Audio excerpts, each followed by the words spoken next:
Hi, I'm Acker. It's a big pleasure to have you here in Paris. Thank you for meeting us. Oh, thank you.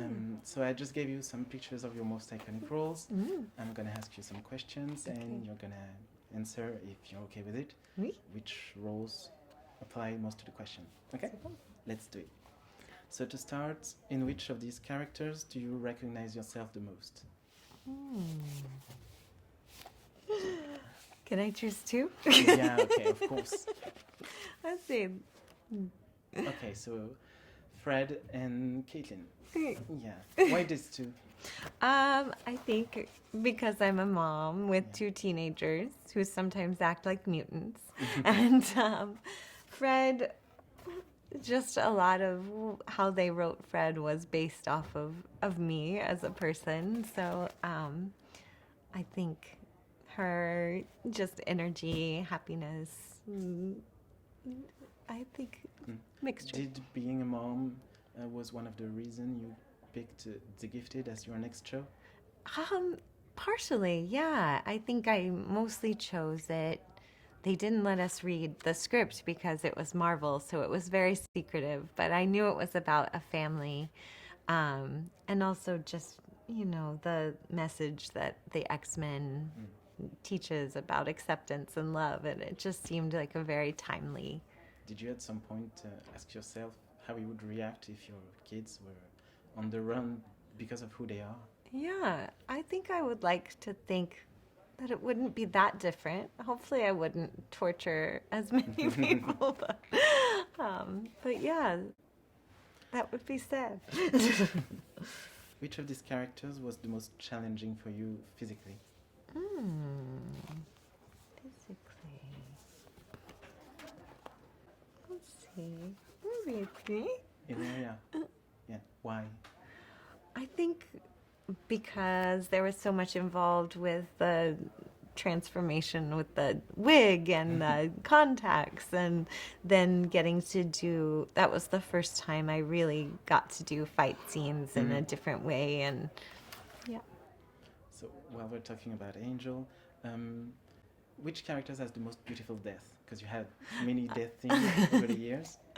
Oh, that's hard too. Yeah, I die a lot. Let's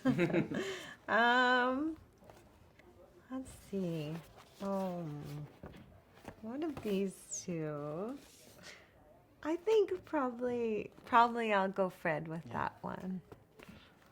I had the chance to talk to Julie Benz here at Comic Con Yeah. a few years ago, and she too told me she died a lot in TV shows. And I read some article Charisma Carpenter shared on Twitter Yeah. a few weeks ago.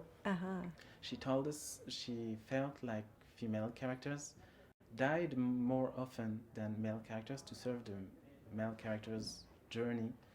Do you feel like, I think 3 of those characters died on the show? Do you feel that's maybe an issue in Hollywood to kill off some female characters? I guess I have thought of it in a more selfish way. I always kind of think of it as a compliment when you get killed, because I feel like, for the most part, the good writers choose to kill people, choose to kill characters that the audience loves because they know it will have an impact on the audience. So I haven't felt like it was a bad thing always, and usually, luckily enough, 2 of those times I've gone on to become a god after I died, so it worked out okay. And for the last question, if you had to choose and pick only one character of one of these, or maybe another show, another film, which one would you be most remembered for? Oh. One you're very proud of? I don't, probably this one. Ruth. I really like that character, and I feel like she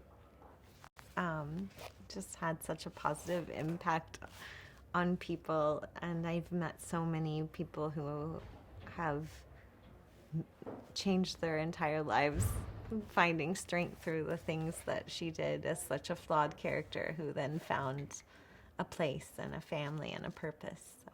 And that thanks to J.J. Abrams, you've been starring in 2 of his shows. Yes, and Jonah Nolan, who's incredible. Okay, thank you very much. Thank you very much, Thank Emilka. you. It was a pleasure to meet you. It's so nice I hope to you meet have a great time at you. Comic-Con. Thank you.